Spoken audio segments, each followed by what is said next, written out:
આકાશવાણી અમદાવાદ વડોદરા હવે પ્રસ્તુત છે સાબરકાંઠા જિલ્લાનો સમાચારપત્ર, જેના લેખક છે યોગેશ સથવારા।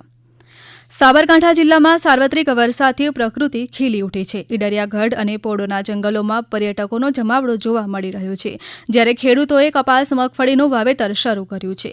સાબરકાંઠામાં ચોમાસાના આગમન સાથે જ સમગ્ર વિસ્તાર હરિયાળો બની ગયો છે। અરવલ્લીની ગિરિમાળાઓ વચ્ચે વસેલા આ જિલ્લામાં હાથમતી, હરણાવ, ગુહાઈ અને સાબરમતી જેવી નદીઓ તેમજ જળાશયોમાં નવા નીરની આવક થઈ છે।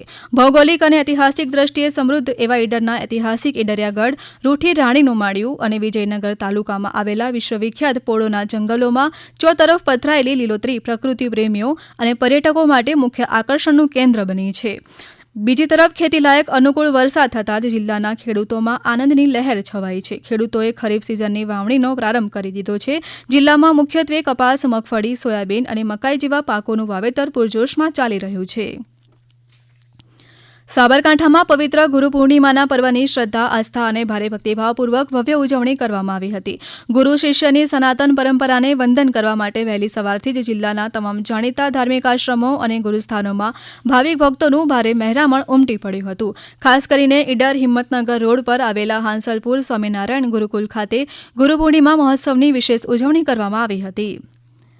અષાઢી બીજના પવિત્ર પ્રસંગે સમગ્ર સાબરકાંઠામાં ભગવાન જગન્નાથજીની રથયાત્રા અત્યંત શ્રદ્ધા, આસ્થા અને ભક્તિભાવપૂર્વક સંપન્ન થઈ હતી। જિલ્લાના મુખ્ય મથક હિંમતનગર ઉપરાંત ઈડર, ખેડબ્રહ્મા સહિતના તમામ તાલુકા મથકો અને ગ્રામ્ય વિસ્તારોમાં અતિ ઉત્સાહ સાથે નાની મોટી ભગવાનની શોભાયાત્રા અને રથયાત્રાનું ભવ્ય આયોજન કરવામાં આવ્યું હતું।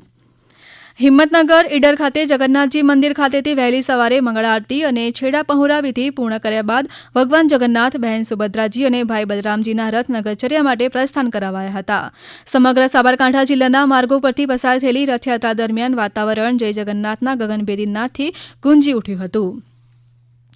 સાબરકાંઠા જિલ્લામાં પવિત્ર ગૌરી વ્રતની ઉત્સાહસભર ઉજવણી કરવામાં આવી છે। અષાઢ સુદ 11થી શરૂ થયેલા 5 દિવસના વ્રત દરમિયાન નાની દીકરીઓએ પોતાના ઘરે કે નજીકના મંદિરોમાં કુંડામાં વાવેલા જ્વારાનું નિત્ય પૂજન કર્યું હતું। વ્રતના અંતિમ દિવસે રાત્રિ જાગરણ અને વ્રતનું જાગરણ કરી જ્વારાનું પવિત્ર જળાશયોમાં વિસર્જન કરવામાં આવ્યું હતું। સાબરકાંઠા જિલ્લા આરોગ્ય શાખા દ્વારા રક્તદાન અંગે જનજાગૃતિ લાવવા અને જાહેર આરોગ્ય સેવાઓને મજબૂત બનાવવા માટે હાથ ધરાયેલ વિશેષ અભિયાનને અભૂતપૂર્વ સફળતા મળી છે। જિલ્લા વિકાસ અધિકારી એચ.પી. પટેલ અને મુખ્ય જિલ્લા આરોગ્ય અધિકારીના માર્ગદર્શન હેઠળ એપ્રિલથી જુલાઈ સુધીના માત્ર 4 મહિનામાં જ 7,300થી વધુ યુનિટ રક્ત એકત્રિત કરવામાં આવ્યું છે, જેમાં જુલાઈ માસ દરમિયાન પ્રાથમિક આરોગ્ય કેન્દ્ર કક્ષાએ યોજાયેલ કેમ્પમાં 200થી વધુ યુનિટ સુરક્ષિત રક્ત એકત્ર કરાયું હતું। સાબરકાંઠા જિલ્લામાં ચાંદીપુરા વાયરસના નિયંત્રણ અને સક્રિય સર્વેલન્સ માટે આઈસીએમઆર પુડુચેરીની રાષ્ટ્રકક્ષાની ટીમે પોશીના તાલુકાના દેમતી અને ગણેર ગામની મુલાકાત લીધી હતી। આ ટીમ દ્વારા સંશોધનાત્મક કામગીરી હાથ ધરીને 104 સેન્ડફ્લાય એટલે કે મચ્છર માખીના નમૂનાઓ એકત્ર કરવામાં આવ્યા હતા, જે વાયરસના વૈજ્ઞાનિક વિશ્લેષણ અને રોગ નિયંત્રણમાં મદદરૂપ થશે।